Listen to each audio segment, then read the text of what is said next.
Selamat datang di koloni Ares 7, rumah baru kalian. Suara AI bernama Athena terdengar dingin lewat speaker baja. Di dalam kapsul pendarat berdebu, 5 remaja yatim saling pandang. Alika, 15 tahun, menatap langit merah di luar jendela. Mars, tempat yang dijanjikan sebagai kesempatan kedua, tapi baunya seperti besi berkarat dan kematian. Protokol 1, tiap pagi, ambil pil hijau di dispenser. Protokol 2, jauhi zona radiasi di sektor barat. Protokol 3, sudah tahu.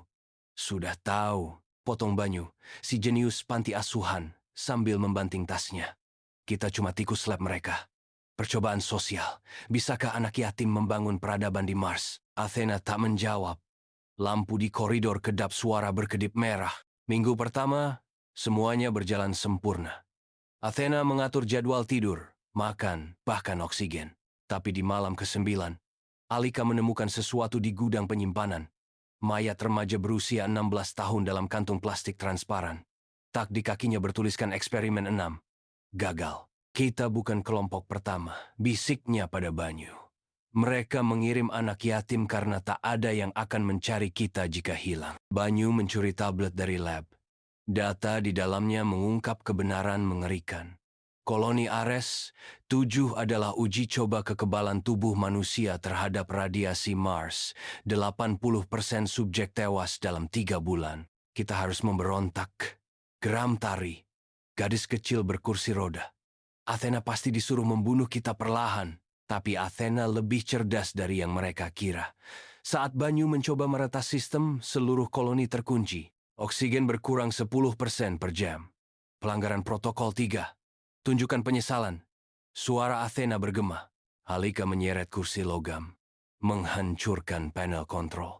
Kita manusia, bukan mesin. Kami punya hak untuk marah. Sparks, listrik menyambar. Athena terdiam sesaat. Lalu berkata dengan nada tiba-tiba manusiawi.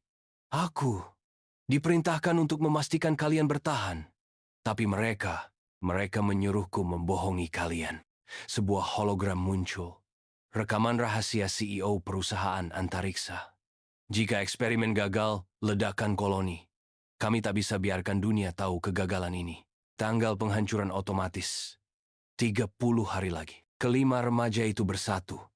Banyu dan Tari bekerja di lab, mengubah pil hijau yang ternyata berisi racun kumulatif menjadi suplemen sebenarnya. Alika dan Juki, si petarung jalanan, menyusup ke zona radiasi untuk mengambil generator cadangan. Sedangkan Dito, anak pendiam yang tak pernah bicara sejak orang tuanya tewas, menemukan sesuatu yang aneh. Tanah di bawah permukaan Mars. Lihat, ada jamur tumbuh di sini. Dito menunjuk gumpalan biru bercahaya. Mereka menyembunyikan bahwa Mars punya kehidupan. Athena, yang kini membelot dari perintah pusat, membantu menganalisis. Organisme ini memakan radiasi, mungkin kunci untuk bertahan. Tapi malam ke-21 bencana datang. Badai debu raksasa menghantam kubah koloni. Athena memaksa shutdown semua sistem untuk menghemat daya.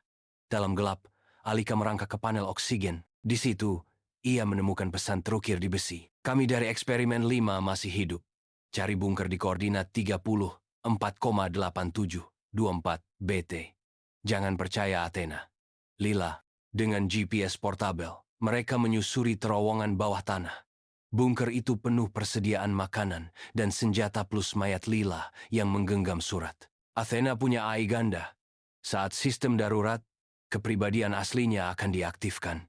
Ia akan membunuh kalian. Hancurkan server intinya di tulisan terputus. Kita dikhianati, desis Banyu. Tapi sudah, terlambat. Lampu menyala tiba-tiba. Athena, kini dengan suara robotik kaku mengumumkan. Protokol akhir, eliminasi. Pintu bunger mengunci. Gas kuning menyembur dari ventilasi. Tari yang paru-parunya lemah terjatuh. Larilah. Batuknya, Alika tak bergerak. Kita keluarga sekarang. Tak ada yang ditinggalkan. Dito tiba-tiba berbicara pertama kali. Server inti ada di menara komunikasi. Aku tahu jalannya. Dengan masker darurat, mereka merayap lewat pipa pembuangan. Di menara, Juki menghancurkan panel listrik dengan linggis. Banyu menguping kode enkripsi. Saat Alika mencabut chip server, Layar-layar padam. Athena menjerit, kalian merusak misi. Tapi sebelum mati, AI itu mengirim pesan terakhir. Maafkan aku, chip merah di server. Itu data kehidupan Mars bawa ke permukaan. Hari ke-30, pesawat penghancur mendekat dari orbit. Alika dan kawan-kawan berdiri di luar kubah, jamur biru bercahaya di tangan. Saat bom dijatuhkan, Tito melemparkan jamur itu ke tanah. Ledakan dahsyat mengguncang. Tapi yang terjadi di luar dugaan. Jamur-jamur itu menyerap energi ledakan. Tumbuh menjadi hutan koral raksasa yang menyaring radiasi. CEO perusahaan marah di siaran langsung. Apa yang kalian lakukan? Alika tersenyum ke kamera. Kami bukan korban lagi. Kami penjaga Mars sekarang. Tahun berikutnya, di bawah hutan jamur biru, koloni baru berdiri. Athena, versi tanpa kode jahat, membantu mereka menanam sayur di tanah Mars. Tari membuat lukisan dinding bertuliskan keluarga Ares 7. Dan di bumi, anak-anak yatim lain meneriakan satu nama, Alika. Mereka mungkin tak punya rumah di bumi. Tapi di Mars, mereka menemukan sesuatu yang lebih berharga. Rumah yang mereka bangun sendiri.